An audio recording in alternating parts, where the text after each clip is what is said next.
I fucking have to work every now and again. Bear with me. Let me just take out some rubbish and all this. But how is everyone doing? Let's see if I can zoom this out a little bit. That would be nice. Or maybe that would be. Yeah. We'll just wait for some people to come in. But I hope everyone is doing well at any rate. I leave my drink in the fridge, actually. Let me just check that 1 second. No, I didn't. Of course I didn't. That'd be too fucking easy, wouldn't it? But for this video, for anybody who is watching this back on the VOD rather than the live stream, this video is committed to Nigel Farage. Because first off, there was the shenanigans with him saying, effectively, I'm going to fuck off and go with Trump with his election and what have you, because he says it's far more important.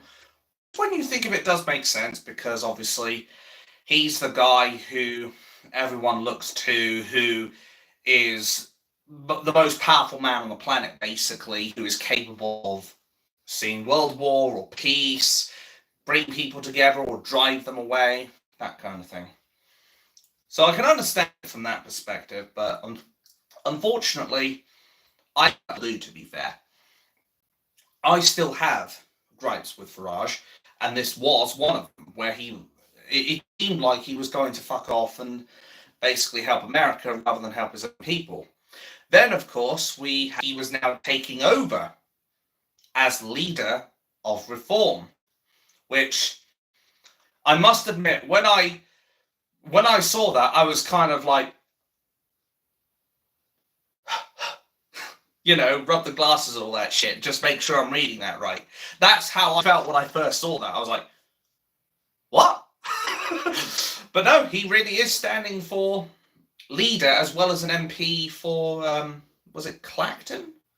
Speaking of Clacton, this is probably going to be the most important part that I bring up, because earlier today, there was a dumb blonde who, if anybody's seen the short that I've put on this channel now, and seen the link that I put in the description of that video where Joe Brand was actually telling people effectively, if only the milkshake was filled with car battery acid, basically. Because Nigel Farage, it turns out, was attacked again with a milkshake by a dumb blonde bimbo, basically. Because, why? Because I guess she thought, well, this'll get me good attention, this'll get me the support of people. Yeah. What was that term again that I'm thinking of? Oh yes, fuck around, find out. And I did make a little bit of a mistake when I first posted that video, which was basically, I assumed the police had made an arrest, and I made an ass out of me and not you. But I digress. I did put in the description of that as well. It would seem she's already been arrested, and I'm just going to say as well, for clarity, that this dumb blonde has been arrested by the police for assault. Very good, police. Very good. But it does bring something else, which I will touch upon very, very briefly. Because when Tommy Robinson was hit with a milkshake by an Arab-looking man, the police never arrested this man at all. Do you think they would have arrested the person if this was an Arab doing it to Nigel Farage? Somehow I don't think so. Likewise, if it was someone doing it to Tommy Robinson, again, do you think they'd be arresting them?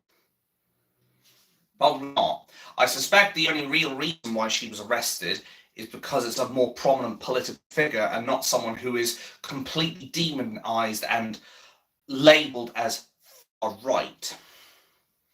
But hey-ho, that's the mainstream media for you.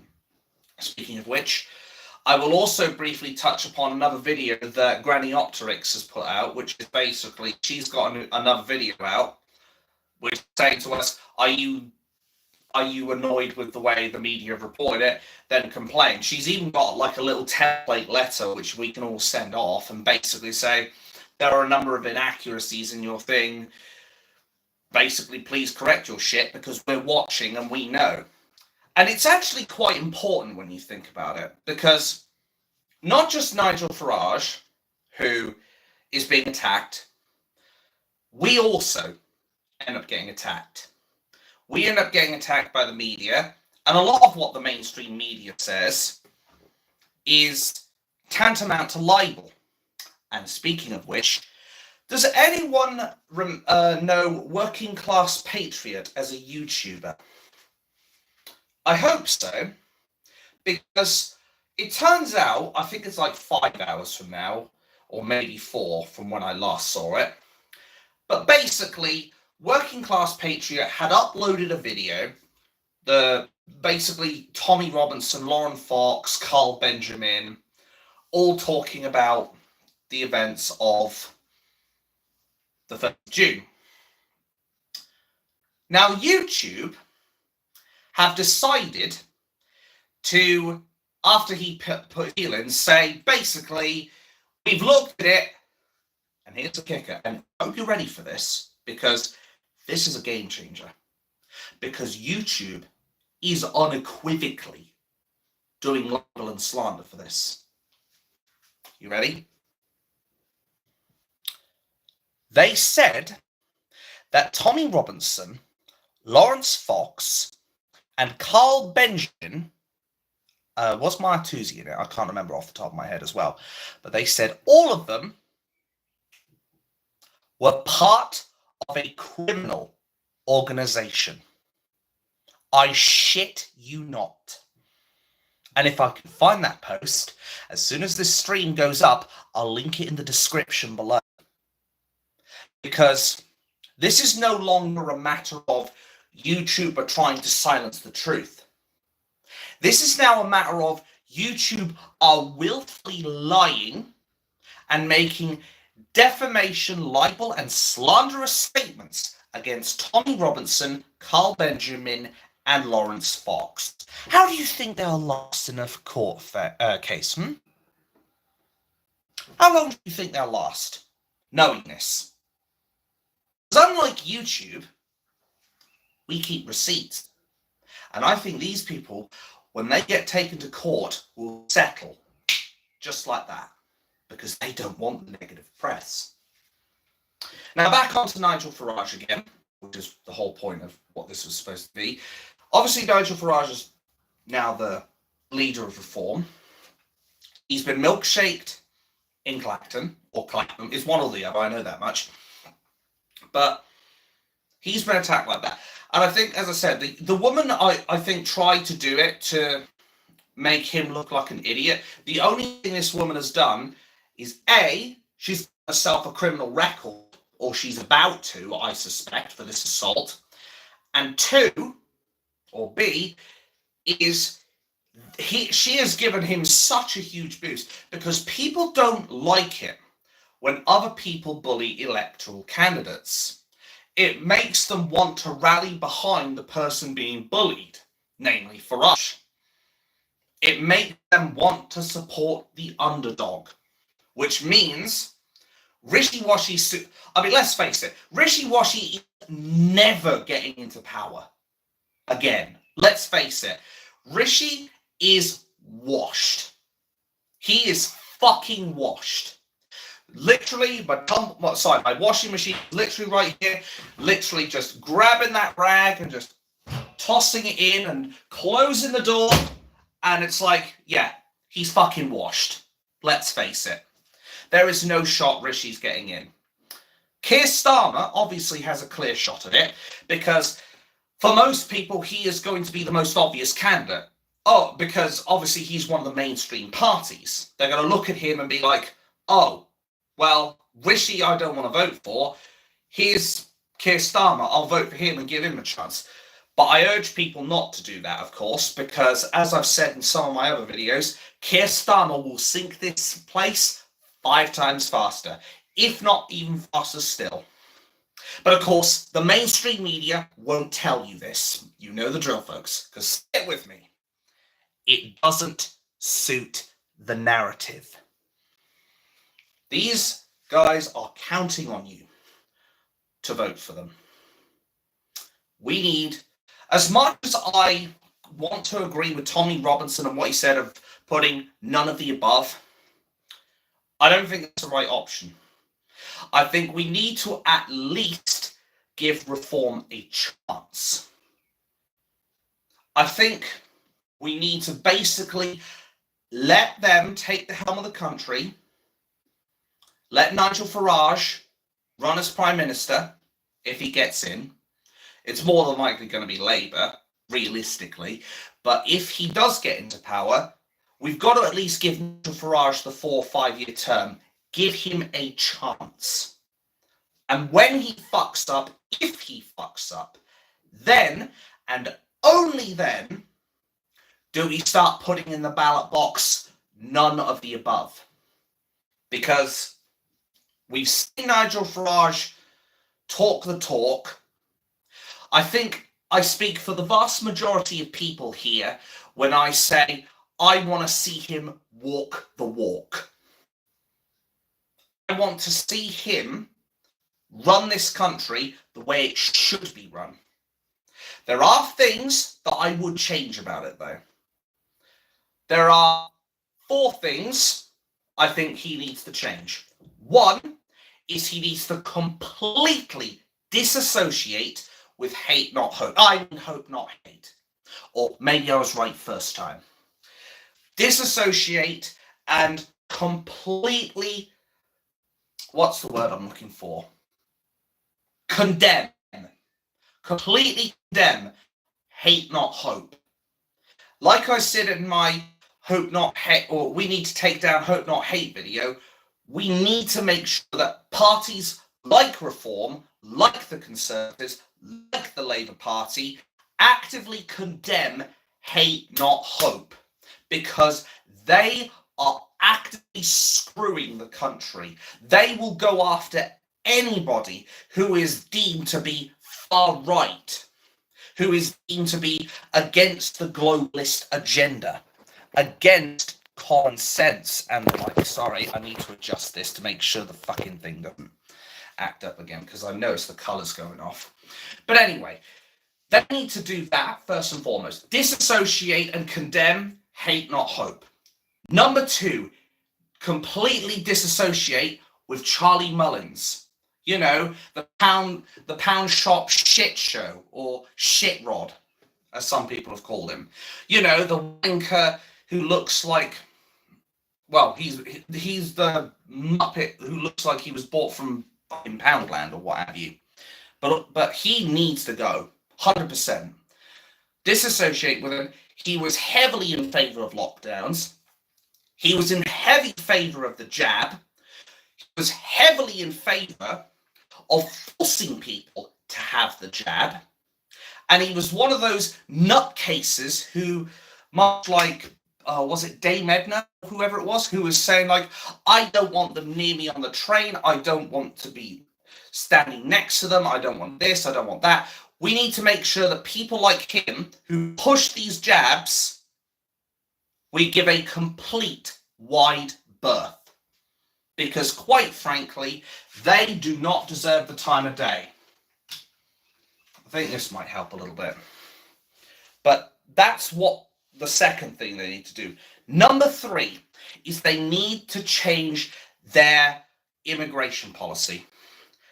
While I do accept net zero is a damn 1,000 people across 2023 alone, I grant you, what I don't want is for our country to still feel like a bloated, pregnant person, basically. I know it's going to sound a little bit insensitive and what have you, but that's the only true way I can reliably describe it. Or like a teddy bear which has been like completely jam-packed with stuffing, like to the point where it's literally completely ripped.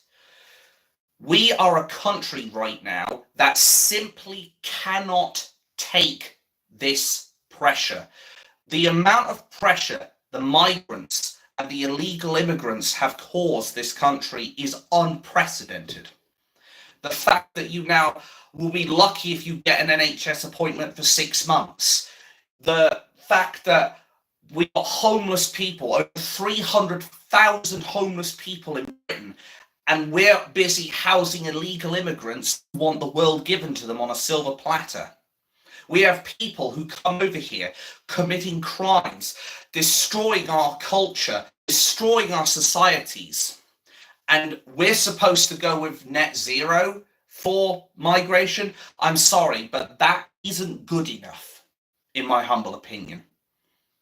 It may help as far as stopping everyone coming in, but it doesn't help us with our current problem. We are on a path to self-destruction. What we need to do, as far as that is concerned, and these are my humble opinions on this, which obviously are subjective, but in order to really resolve this problem, we need to take out the trash, metaphorically speaking. And by that, I mean any foreign criminal here, if it's not serious crime, deport them. Put on the next flight home and ban them from coming back into the country, because we don't want them. We do not want these people. The second thing on that point is anybody who is guilty of a very serious crime, mass rape, mass murder, pedophilia, inciting and or supporting terrorism. I think we need the death penalty back, generally speaking. I think we need the death penalty back to deal with these people, because they are that serious that they're more than willing to go out of their way to commit the mass murders, the mass rapes, the pedophilia. If they're willing to do that shit in the first place, then why the hell should we pay our taxpayers' money to be able to house these people? So Nigel Farage, if you're listening, take out the trash. Get rid of the filth and the detritus that sits in our prisons. Anybody who doesn't have the ability to tolerate our cultures, our societies, our beliefs, our way of life, get rid of them. We don't want them. The serious crime committers, hang them from the neck until dead. Because there is no such thing as a good mass murderer. There is no such thing as a good paedophile. There is no such thing as a good mass rapist or a reformed mass rapist. Tell me if I'm wrong. I'd love to know. Have there been any cases where these people have reformed? And then you have the hardline Islamists, which 40,000 terror suspects on the MI watch list. Islamic. One death to the kafir, or the kafir, or the kerfuffle, or whatever the bloody hell it's called. Death to the non-believers, basically. And they are completely anti-Semitic, wanting to kill the Jews as well. If you want to deal with those people, Nigel Farage, you don't deal with it with a silk glove. You deal with it with an iron fist. It's only when we get tough, the tough will be able to take it, and the pansies will fuck off back. That's the way I look at it. If they realize that we will not tolerate these kinds of criminals in our country, we won't be able to solve the problem overnight, but we can deal with the most part of it just like that. Because they'll realize, oh, they're taking a much harder stance now on people who are Islamic extremists, or who go around mass raping people, or who go around killing loads of people, or who go and commit the worst crime to children. This is why I say we need to deal with this, Nigel Farage. You can be responsible for that if you get in power and become Prime Minister on the 4th of July. You could fix this. But that's number 3 of what he needs to do. And number 4 is we need to cut all foreign aid, just for the time being. And I'll tell you, I've made this point before, I'll make it here again. How are you supposed to help someone if you can't even help yourself? So let me put this into perspective. Let's say, perfectly healthy human, maybe morbidly obese, but hey ho. Anyway, take me, healthy young human, my arm breaks. And I'm being asked, I have to go and help someone with, I don't know, heavy lifting, let's say. So here I am, I've only got one arm, I'm having to hold the heaviest shit out here, don't mind the Nesquik, but I'm sitting here having to lift this stuff, and of course with a broken arm, I can't do it, and, you know, it all goes to shit, basically. We are crippling ourselves to help other people. And I know a lot of people are not going to like that, but that's the cold, bitter truth. And the cold, bitter truth and cold, hard facts do not care about feelings. But if Nigel Farage wants to help patch this country back up, the final thing he needs to do, alongside disassociating with Hope Not Hate, Charlie Mullins, fixing the prison issue by killing off the most serious committers of crime and deporting the rest, is he needs to cut the foreign aid. That way, we can focus on looking after ourselves first. And of course, in relation to the first point of the migration policy, close the borders, full stop. Full stop. At least for 4 or 5 years. Again, linking to the fourth point, we need to look after ourselves, we need to patch ourselves back up, and we need to make sure that we are physically capable of looking after ourselves before we go and help other people. I am not saying we can't go and help Bob down the road. I'm not saying that we can't help other countries out ever again. What I am saying, however, is that until we get in a position where we are physically capable of helping these countries without crippling ourselves, we need to stop the funding. Once we get in a position where we are capable of helping without crippling ourselves, then, and only then, do we start helping others. Hope you're listening, Nigel Farage, because that's what it's going to take to fix the country. If you promise to cut foreign aid entirely until we can look after ourselves, deal with the prison issue of taking out the trash, getting rid of the people we don't want in our society, reducing and removing immigration for the next 4 or 5 years, and making sure that we deport anybody who, again, does not support our views, beliefs, culture, society, etc., etc., and then disassociate yourself with Charlie Mullins and Hate Not Hope, you've got a real shot at this.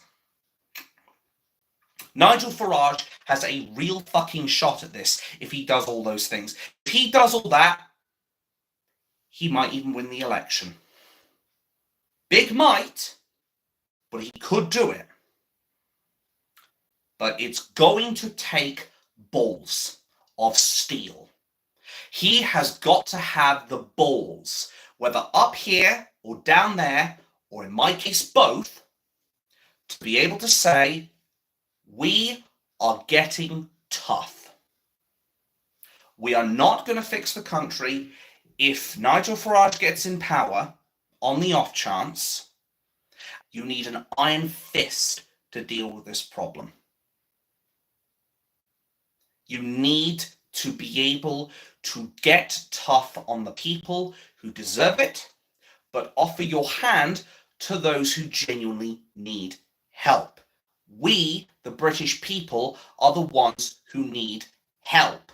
Not the illegal immigrants, not the Muslims who are sitting in prison teaching people how to become extremists, not the criminals that come over to our country who want to do nothing but commit crime and hurt our society, not people like Hope Not Hate, who effectively go out of their way to maliciously target people who are patriotic and have genuine concerns, but towards the British people. If Nigel Farage can promise those things, and he can actually do those things, I think we could fix the country. Of course, as I said, it is a very, very long shot. I'm not sitting here and saying that Nigel Farage is going to get in power 1,000,000%. That's not what I'm saying. What I am saying is that if he can make those promises, make it all happen, people want from him, and or any prime minister that gets power, he has a good shot at it. I only hope that he is able to convince the sheep that are out there not to vote for Labour. That's my only concern right now. We must draw the vote away from Labour, because Lib Lab Con are the same controlled mainstream parties that effectively will continue to flush us down the toilet. And I know there are going to be some people who will say, but Nigel Farage is controlled opposition. That's another point. I know there are going to be people who say he is controlled opposition. And I have still got those gripes that I need to mention. After all, he encouraged us to get the jab, which I'm not a fan of. He told us, the Patriots, and of course Tommy Robinson, that we were far-right, racist thugs and football hooligans, which, if you saw anything of the 1st of June, you would know for a fact that that is not true.